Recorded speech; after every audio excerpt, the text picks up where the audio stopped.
Apa kabar pemirsa channel The Movie? Semoga kalian dalam keadaan yang sehat ya. Kali ini The Movie akan merangkum film horor berjudul Alone tahun 2007. Film horor Thailand ini mengisahkan tentang wanita kembar siam yang selalu dihantui sosok kembarannya. Bagaimana kisah menyeramkan yang dialami wanita tersebut? Simak baik-baik ceritanya. Tapi sebelum masuk ke cerita, silahkan subscribe bagi yang belum subscribe. Dan jangan lupa untuk menyalakan lonceng agar dapat notifikasi terbaru dari channel The Movie.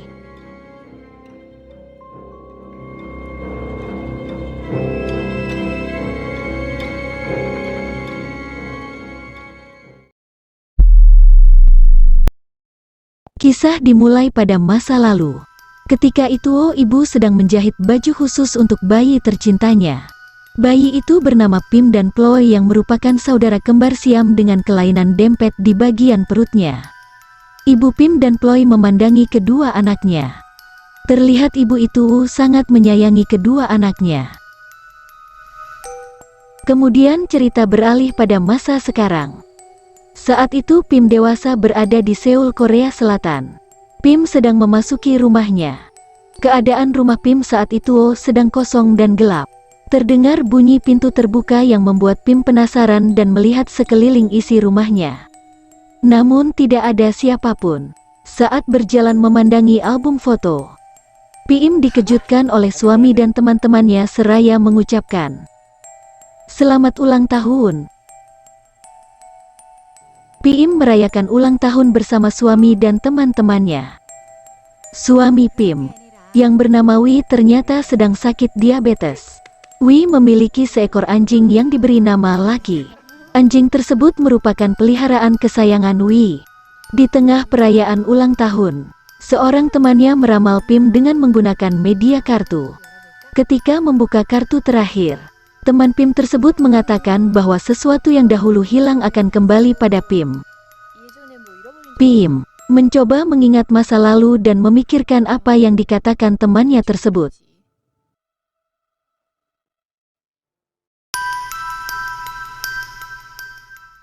Kemudian cerita beralih ketika Pim sedang menyuntikkan insulin kepada Wi. Selesai menyuntikkan insulin kepada Wi, Pim kemudian meninggalkan Wi ke belakang. Tidak berselang lama, telepon berdering. Wi mengangkat telepon tersebut dan mendapatkan kabar bahwa ibu Pim terkena stroke yang saat ini berada di rumah sakit Thailand. Pim bersama suaminya, Wi, memutuskan untuk pulang ke Thailand. Di tengah perjalanan dalam pesawat, Pim teringat masa lalu bersama saudara kembarnya yang bernama Ploy. Pim merasa cemas dan mengatakan kepada Wi bahwa dia sebenarnya tidak ingin pulang semenjak kematian dari Ploy. Pim menyalahkan dirinya karena keinginannya dahulu yang ingin dipisahkan dengan Ploy, menyebabkan Ploy kehilangan nyawanya. Pim dan Wi kemudian tiba di rumah sakit. Dokter menjelaskan bahwa ibu Pim terkena stroke akibat ada pendarahan yang menekan sampai ke batang otaknya. Cerita berpindah. Wi dan Pim pulang ke rumahnya yang berada di Thailand. Di sana terlihat ada seorang gadis muda yang sedang membukakan pintu pagar rumah Pim. Pim memandangi rumahnya. Rumah dengan penuh kenangan bersama saudara kembar dan ibunya. Akan tetapi, Pim saat itu terlihat mencemaskan sesuatu. Pim kemudian melihat piano lamanya, yang dimana waktu kecil Pim dan Ploy sering memainkan piano tersebut bersama. Pim kemudian memasuki kamarnya waktu kecil, dan berjalan membuka lemari yang masih terdapat pakaian mereka berdua saat kecil. Pim menemukan album foto. Di dalamnya terdapat foto kenangan Pim dan Ploy ketika masih bayi hingga menginjak remaja. Pim membuka kotak kayu yang di dalamnya terdapat kacamata Ploy yang digunakan Ploy saat masih hidup. Hal itu menandakan bahwa Ploy memiliki kesehatan lebih lemah daripada Pim. Pim kemudian turun menemui suaminya. Di saat itu juga gadis muda yang membuka pagar tadi berpamitan untuk pulang. Ternyata gadis tersebut tidak tinggal bersama ibu Pim. Dia hanya datang saat pagi dan pulang di sore harinya. Malam pun tiba. Ketika itu Pim sedang berada di kamar mandi. Pim kemudian melihat simbol yang dahulu pernah dia buat bersama Ploy di cermin.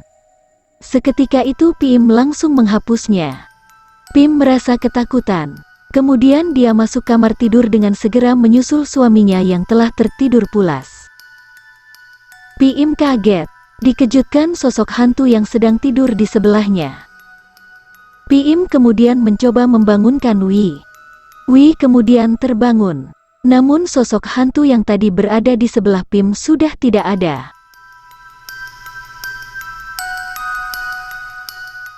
Keesokan harinya di rumah sakit, saat ibu Pim terbangun dia pun terkejut melihat anaknya. Sepertinya ibu ingin mengucapkan sesuatu kepada Pim. Namun suster datang. Pim pun membiarkan sang ibu terlebih dahulu untuk dicek keadaannya oleh suster tersebut. Pim kemudian pulang ke rumah dan bertanya kepada Noi, gadis muda yang menjadi ART di rumah ibunya, apa yang sebenarnya terjadi pada ibunya. Akan tetapi Noi menjawab bahwa dia tidak tahu apa-apa. Di rumah sakit, ibu Pim merasa sangat ketakutan, seolah ada sesuatu yang membuatnya takut. Pim dan Wi menanyakan kondisi ibu kepada dokter. Dokter menjelaskan bahwa keadaan ibu Pim memburuk dengan sangat cepat, dan akan melakukan tindakan operasi malam itu juga. Sembari menunggu operasi ibunya, Pim membeli secangkir kopi untuk menghilangkan rasa kantuk. Ketika minum, kopi tumpah membasahi kemeja Pim. Pim pun menyadari ada hal aneh dengan tubuhnya. Pim melihat ada darah yang keluar dari perutnya. Bagian perut bekas operasinya dahulu untuk memisahkan dengan Ploy. Lalu seorang suster datang menghampiri Pim yang nampak sedang ketakutan. Seketika itu Pim tersadar bahwa darah yang dia lihat tadi sudah tidak ada. Pim kemudian berjalan menghampiri Wi di ruang tunggu. Wi kemudian bertanya kepada Pim apakah dia merasa lelah. Pim masih termenung memikirkan kejadian yang baru dialaminya. Operasi kepada ibu sudah selesai. Dokter keluar ruang operasi dan menerangkan bahwa keadaan ibu Pim sudah tidak kritis lagi. Cerita berpindah di rumah. Ketika itu Pim sedang mencari laki hendak ia beri makan. Saat menaiki tangga Pim melihat laki sedang menggonggong di depan sebuah cermin. Pim pun memandangi cermin tersebut. Namun tiba-tiba, sosok hantu yang sangat menyeramkan muncul dari dalam cermin hingga membuat Pim kaget dan terjatuh di tangga A. Pim kemudian dibawa ke rumah sakit, dan Wi menunggui Pim yang terbaring belum sadarkan diri. Ketika Wi sedang mengurus administrasi, Pim kemudian tersadar. Pim pun bangun, dan beranjak menuju ke toilet. Saat melihat dirinya di cermin, Pim ketakutan seakan bayangan di cermin itu bukan dirinya. Pim berteriak dan menghantam cermin dengan tiang infus. Wi pun berlari menuju kamar ketika mendengar teriakan Pim. Saat membuka pintu toilet, Wi melihat Pim yang ketakutan sudah duduk di lantai dengan beberapa luka akibat terkena pecahan kaca. Wi kemudian memanggil perawat untuk membersihkan luka Pim. Setelah selesai membersihkan luka Pim, Wi kemudian bertanya apa yang sebenarnya terjadi. Pim yang masih ketakutan menjelaskan kepada Wi bahwa dia melihat kembarannya. Pim mengatakan bahwa dia merasa kembarannya masih bersamanya. Wi tidak percaya dengan apa yang dikatakan Pim, karena kembaran Pim yang bernama Ploy itu sudah meninggal. Wi juga menyarankan Pim agar ke dokter spesialis. Akan tetapi Pim yang merasa tidak ada masalah dengan dirinya tidak menyetujui saran dari Wi. Cerita berpindah di rumah. Wi sedang berbincang bersama tamunya. Pim menemui Wi yang sedang bersama tamunya tersebut. Melihat Pim berjalan ke arahnya, Wi kemudian mengenalkan tamunya tersebut. Dia bernama Danai, yang merupakan teman dekat Wi satu sekolah dulu. Pim pun menyambut Danai dengan ramah. Ketika Danai menceritakan bahwa dia menangani banyak pasien, Pim kemudian bertanya kepada Danai praktek kedokteran apa. Danai pun menjawab bahwa dia adalah seorang psikiater. Seketika itu, Pim terlihat marah dan kecewa kemudian pergi meninggalkan mereka berdua. Wei mengejar Pim yang sedang marah. Pim marah karena Wei berpikir Pim sudah gila. Pim yang marah pun mengendarai mobil dan tak menghiraukan perkataan Wei. Saat mobil yang dikendarai Pim berjalan mundur, anjing peliharaan Wei yang bernama Lucky terlindas oleh ban mobil. Seketika anjing itu pun mati. Pim keluar dari mobil dan menangis melihat anjing kesayangan suaminya terlindas. Wei pun memeluk Pim dan berusaha menenangkannya. Pim akhirnya melakukan pemeriksaan gangguan kejiwaannya tersebut bersama Danai. Pim sebetulnya tidak menyukai hal tersebut. Akan tetapi Danai dengan sabar menjelaskan kepada Pim bahwa sebenarnya Wei sangat mengkhawatirkan Pim. Pim kemudian mencoba terbuka kepada Danai dan menceritakan masa lalunya bersama Ploy. Danai kemudian bertanya kepada Pim, kenapa dia memutuskan berpisah dengan Ploy. Pim lantas menangis. Melihat Pim sedih, Danai kemudian mengakhiri konsultasinya bersama Pim dan memberi Pim resep obat. Setelah itu Danai menemui Wei. Dia menjelaskan kondisi yang dialami oleh Pim adalah psikosis ringan. Danai juga mengatakan bahwa gangguan tersebut dapat disembuhkan dengan mudah dan menyarankan agar Wei mengajak Pim pulang ke Korea. Akan tetapi Wei masih kepikiran dengan kondisi ibu Pim yang masih sakit. Cerita berpindah di rumah. Saat itu Pim sedang berjalan sendirian di pantai. Namun ketika Pim membalikan badan, jejak langkah kaki Pim di pasir menjadi dua. Pim ketakutan dan berlari menuju rumah. Dari luar pintu, samar terdengar suara Wei sedang bersama seseorang. Pim melihat Wei bersama seorang wanita yang mirip dengannya. Setelah wanita itu menoleh ke arah Pim, betapa terkejutnya Pim melihat wanita yang mirip dirinya tersebut memiliki mata yang hitam dan mengeluarkan darah. Ternyata, semua itu hanyalah mimpi. Pim terbangun dan melihat Wei masih tidur memeluknya. Merasa gerah Pim menyalakan kipas angin lalu kembali ke ranjang untuk melanjutkan tidur. Belum sempat tertidur Pim merasakan sesuatu. Terlihat sosok kaki yang melayang di atas tempat Pim dan suaminya tidur. Pim mencoba menoleh ke arah bayang kaki tersebut. Sontak saja, Pim merasa sangat ketakutan dan tidak bisa berkata apa-apa. Melihat sosok wanita yang tergantung di kipas dengan wajah penuh dengan darah. Wei kemudian terbangun dan mencoba menyadarkan Pim yang seperti ketakutan melihat sesuatu. Melihat Pim yang selalu dihantui di rumah, Wei mengajak Pim keluar menggunakan mobil. Keesokan harinya, Wei menemui Danai dan menceritakan kejadian semalam. Sebagai teman yang baik, Danai menenangkan Wei bahwa istrinya akan baik-baik saja. Selesai menemui Danai, Wei kembali ke rumah. Saat naik di lantai 2 rumahnya, Wei melihat sosok pucat di belakang Pim. Namun setelah didekati sosok itu sudah menghilang. Pim kaget melihat kedatangan Wei, hingga obat Pim terjatuh di lantai. Wei masih terbengong merasa tidak percaya dengan apa yang dilihatnya barusan. Wei kemudian membantu Pim mengambil obat yang tercecer di lantai. Wei kemudian pergi ke rumah sakit, meminta dokter agar dapat memindahkan ibu Pim ke Korea. Namun dokter tidak menyarankan hal tersebut, karena ibu Pim masih dalam keadaan yang lemah dan terlalu beresiko. Wei termenung, mengenang masa lalu saat dia bertemu dengan Pim yang sedang dirawat di rumah sakit. Disitulah saat Wei mulai menaruh perasaan kepada Pim. Sadar dari melamun, Wei melihat ibu mertuanya sedang menatapnya, seolah ingin menyampaikan sesuatu. Kemudian Wei mendekatinya. Ibu Pim ingin mengatakan sesuatu kepada Wei. Namun adegan terpotong. Cerita memperlihatkan Pim sedang di rumah sendirian. Saat sedang duduk di meja makan, Pim mendengar langkah kaki di atap. Pim lantas menuju lantai 2 rumahnya. Dengan memberanikan diri Pim masuk ke dalam kamar yang tadi terdengar suara langkah kaki. Pim melihat ke seluruh ruang kamar, hingga mata Pim tertuju pada kacamata Ploy yang berada di atas tempat tidur. Segera Pim memasukkan kacamata Ploy tersebut ke dalam laci. Kemudian Pim meminum obat dari Danai berharap bisa membuatnya tenang. Pim kemudian menuju ke kamar mandi. Saat sedang berendam di bathtub, ada sosok tangan yang menarik tubuh Pim dari bawah hendak menenggelamkannya. Pim pun berusaha sekuat tenaga untuk melepaskan diri. Hingga akhirnya Pim berpegangan pada tirai kamar mandi dan terlepas dari tangan yang menariknya tersebut.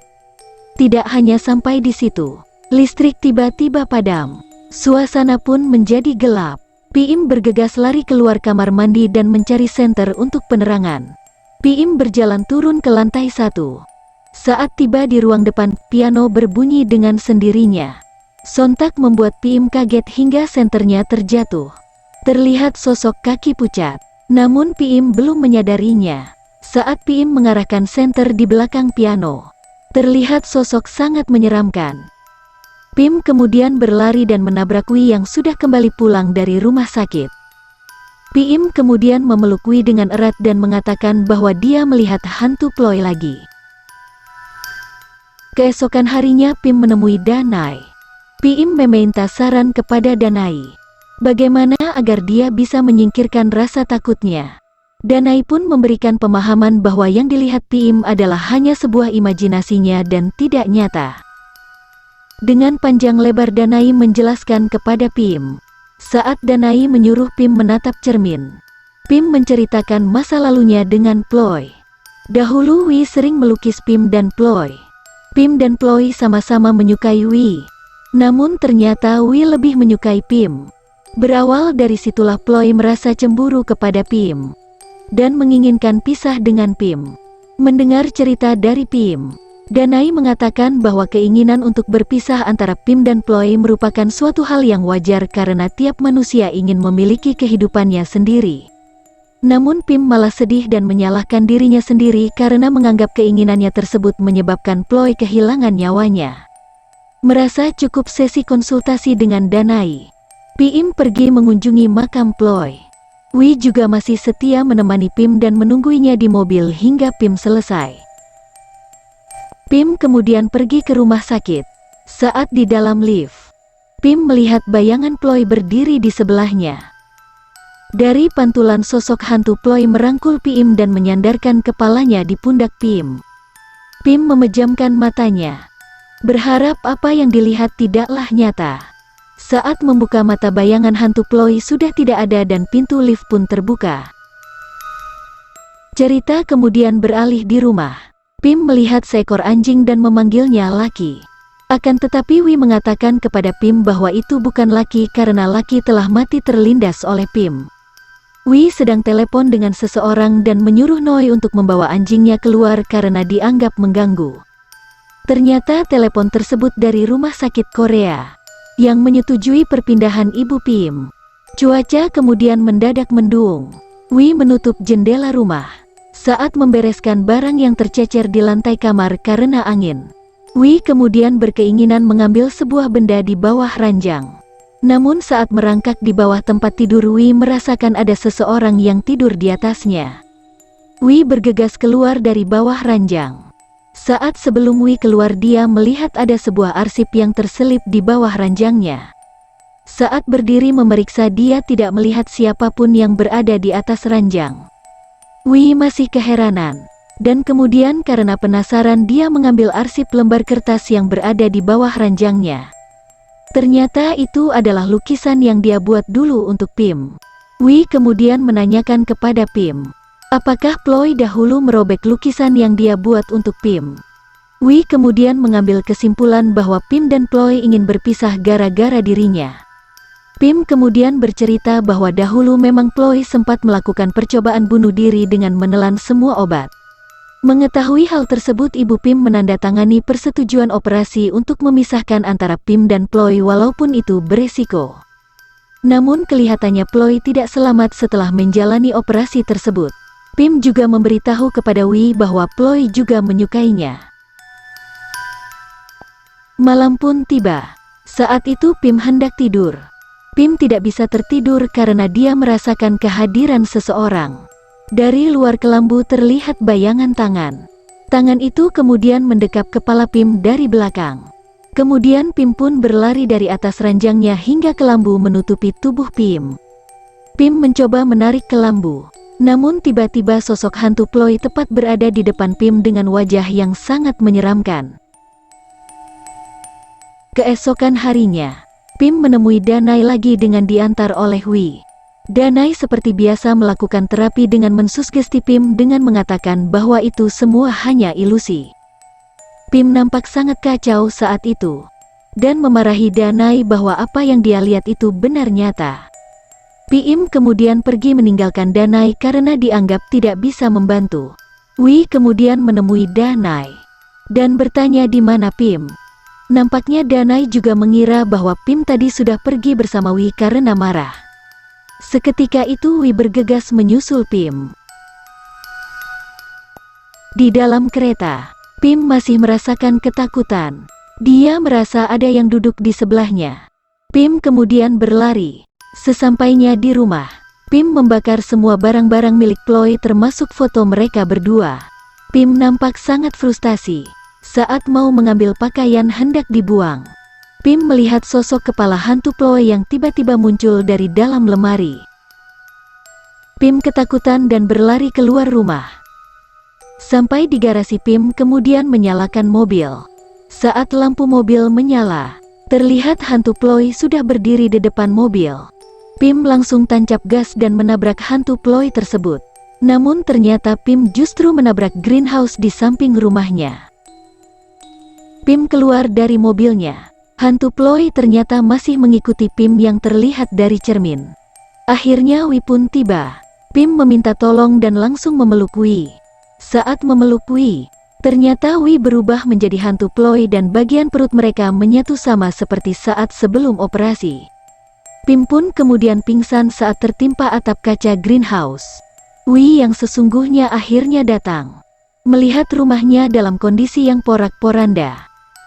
Wi bergegas masuk dan mendapati Pim sudah tidak sadarkan diri di dalam greenhouse. Wi membawa dan mengobati luka-luka Pim di dalam rumah. Saat hendak membawa ke rumah sakit, Wi menyadari ada yang duduk di sebelah kursi Pim. Saat di rumah sakit, Wi ingin menemui sang dokter. Dia berencana memindahkan ibunya malam ini juga ke Korea. Saat di kamar ibu, kerah baju Wi tiba-tiba ditarik oleh ibu. Ibu menunjuk sesuatu kepada Wi. Malam itu juga Wi segera menuju ke makam Ploy. Sesampainya di makam, Wi sangat terkejut mengetahui kebenaran bahwa ternyata batu nisan yang ada di makam tersebut bertuliskan Pim. Ternyata Pim yang kita kenal merupakan Ploy. Ploy ternyata sudah merencanakan semua itu demi untuk mendapatkan Wi. Dengan perasaan kecewa dan marah, Wi pun pulang menemui Pim. Pim menangis saat Wi tiba di rumah, karena ibunya telah meninggal. Wi kemudian menanyakan kepada Pim bagaimana ibu bisa meninggal. Sebelumnya dokter mengatakan bahwa ibu Pim kondisinya membaik dengan sangat cepat. Ternyata Ploy lah yang telah membunuh ibunya sendiri dengan cara melepas selang medis intubasi yang membantu pernapasan sang ibu. Ploy rupanya ketakutan, kedoknya terbongkar bahwa dia bukanlah Pim yang sesungguhnya. Namun Ploy salah. Wi telah mengetahui semuanya sebelum ibu dibunuh oleh Ploy. Wi mengatakan bahwa Pim saat ini yang berada di depannya adalah sosok Ploy. Ploy menangis dan menceritakan kesedihannya waktu itu bersama Pim. Saat Pim mulai menyukai Wi, Pimlah yang menginginkan pisah dengan Ploy. Pim menganggap Ploy adalah beban dalam hidupnya. Karena tersulut emosi seketika, Ploy pun mencekik Pim hingga tak sadarkan diri. Melihat saudara kembarnya tidak sadarkan diri, Ploy berteriak memanggil sang ibu. Begitulah fakta sebenarnya yang terjadi antara Pim dan Ploy. Ploy mengatakan kepada Wi kalau dia tidak sengaja telah membunuh Pim dan nampak menyesali perbuatannya. Akan tetapi Wi begitu sangat kecewa kepada Ploy yang telah membohonginya dan melepaskan liontin pemberiannya untuk Pim. Wi kemudian pergi meninggalkan Ploy. Tiba-tiba Ploy memukul kepala Wi dari arah belakang hingga dia pingsan.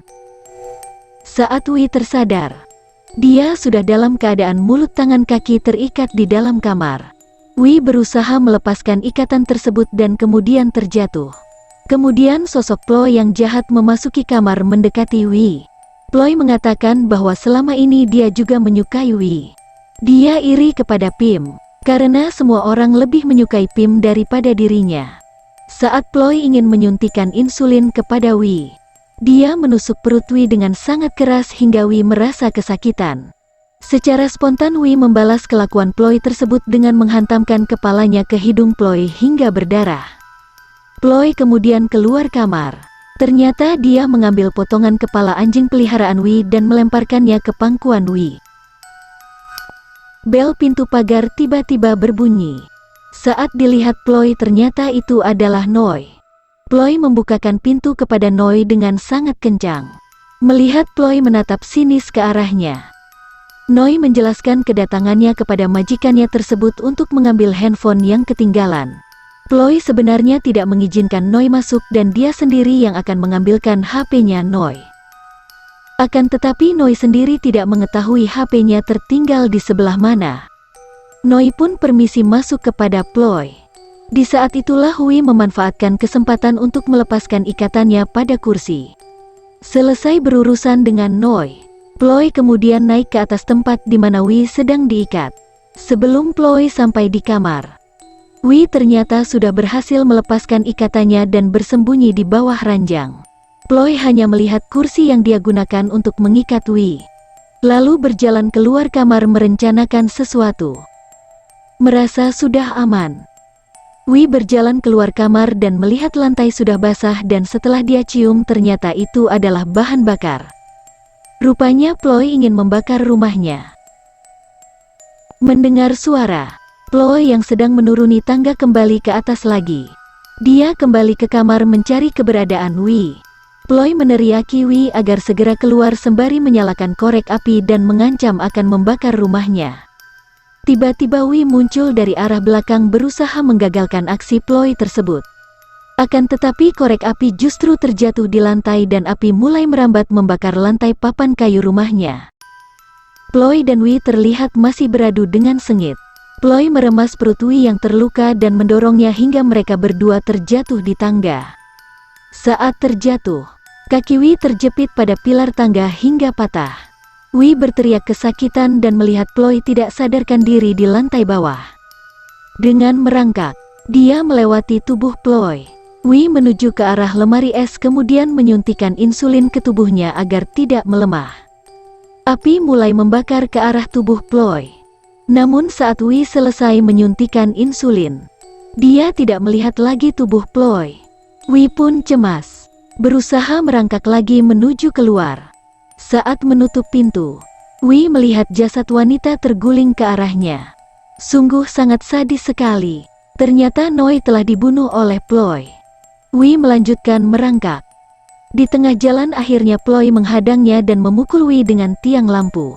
Wi yang tidak bisa berdiri karena kakinya patah hanya bisa melawan sekuat tenaga dari lantai dan menjatuhkan Ploy. Ketika Ploy terjatuh, Wi kembali melanjutkan merangkak meninggalkan Ploy. Namun Ploy mencengkram kaki Wi yang patah hingga Wi berteriak kesakitan.